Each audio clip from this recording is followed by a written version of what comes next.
আলহামদুলিল্লাহ কাফা ওয়াসসালাতু ওয়াসসালামু আলা রাসূলিন নবী আল উম্মি আম্মা বাদ। দেশ পরদেশ থেকে যারা আমার ভিডিওটি দেখতেছেন সবাইকে জানাই আমার দিনের গভীর স্থল থেকে আন্তরিক শুভেচ্ছা। আসসালামু আলাইকুম ওয়া রাহমাতুল্লাহি ওয়া বারাকাতুহু। আজকে আমাদের মাদ্রাসা ছুটি হবে, তাই আমি বাচ্চাদেরকে নিয়ে আপনাদের সম্মুখে নিয়ে এসেছি বাচ্চাদের কিছু আনন্দ আপনাদের কাছে শেয়ার করার জন্য। আজকে সবাই বাড়িতে যাবেন না? হ্যাঁ। তুমি বাড়িতে যাবা? তুমি? হ্যাঁ। কেমন খুশি, কেমন লাগছে?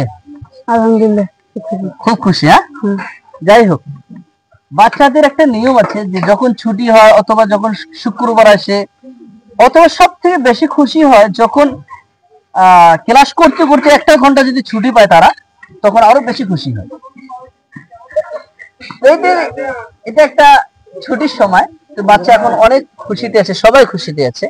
আচ্ছা বাচ্চা, যাই হোক, বাড়িতে যাবো, তাও কিছু একটা প্রশ্ন করি আপনাদেরকে। হ্যাঁ, পরীক্ষা শেষ হয়েছে, কোন ক্লাসে পড়ো? আরবি বলে। আরবি বলে? আচ্ছা, মাশাআল্লাহ। কেমন পরীক্ষা কেমন হয়েছে? আলহামদুলিল্লাহ, খুব ভালো হয়েছে। খুব ভালো হয়েছে। কি বিষয় আপনাকে প্রশ্ন করা যায়? তোমাকে কি বিষয়? কায়দা। কায়দা? কি কায়দা? নুরানি কায়দা বিষয়। আচ্ছা, ইজহারের হরফ কয়টা? 6টি।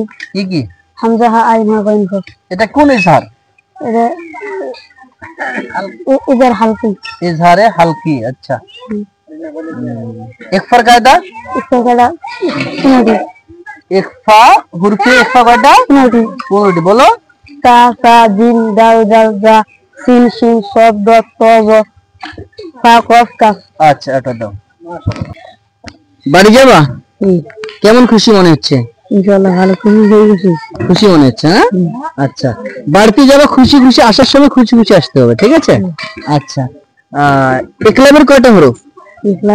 ইকলাব কলব। কলকলা আরবি কলকলা কাস্তি। হরফে কলকলা নয়, ইকলাব কলব। নুন সাকিন তানউনের কয়টা কায়দা? তানউনের জন্য একটি কায়দা। নুন সাকিন তানউনের কায়দা কয়টি? 4টি। কি কি? ইজহার, ইখফা, ইকলাব, ইদগাম। হ্যাঁ, ইকলাব কি কাক কয়?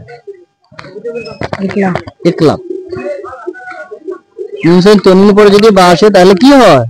নুন সাকিন তানউন ইকলাব বলে। ঠিক আছে না? সুন্দর। আসসালামু আলাইকুম ওয়া রাহমাতুল্লাহি ওয়া বারাকাতুহু। সমস্ত প্রশংসা, সমস্ত তারিফ সেই মহান আল্লাহ তাবারক ওয়া তাআলার জন্য, যে আল্লাহ পাক আমাদেরকে মুসলমানের ঘরে সৃষ্টি করেছে।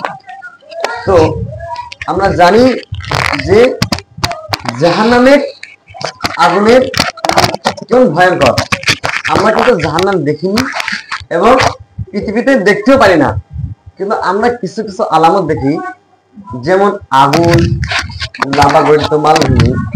তা আমরা লাভা গঠিত মালভূমির কিছু আলোচনা করতে চাই।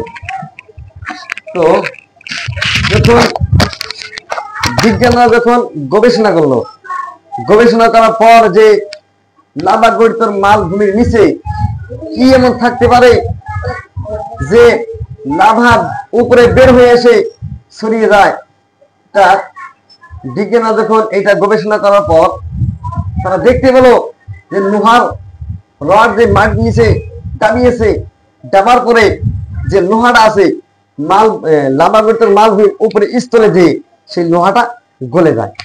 সেটা কিরকম ভয়ঙ্কর হতে পারে। তারপর সেটাকে তোলা হলো, দেখে লোহাটা গলে গেছে।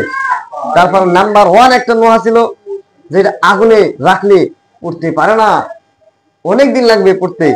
তা সেইটাকে যখন আবার দাবিয়ে দিল, দাবার পরে যখন উপরে স্থলে যাওয়ার সাথেই সেইটা আবার কি হয়ে যায়, মোমের মতো করে গলে যায়। তো আমরা জানি যে উপরে স্থলে যদি মোমের মতো করে গলে, তাহলে নিচের স্থলে কি হতে পারে, কেমনি করে কাফের মুশরিক যখন ইন্তিকাল করে তাদের যে রূহটা আছে সেটা ওই সিলসিলের মধ্যে রেখে দেয়। যেমন লাভা গঠিত নিচে স্তর যেমন গরম, তার থেকে অনেক ভয়ঙ্কর সিলসিল, সেটাকে বলে সিলসিল, জাহান্নামের একটা কি আযাব। সেখানে কাফের মুশরিকরা রেখে দেয় তাহলে কাফের মুশরিকের কি হতে পারে, কি পরিণাম হতে পারে, আমরা এটা লক্ষ্য করে আমল করার চেষ্টা করব। আসসালামু আলাইকুম ওয়া রাহমাতুল্লাহি ওয়া বারাকাতুহু।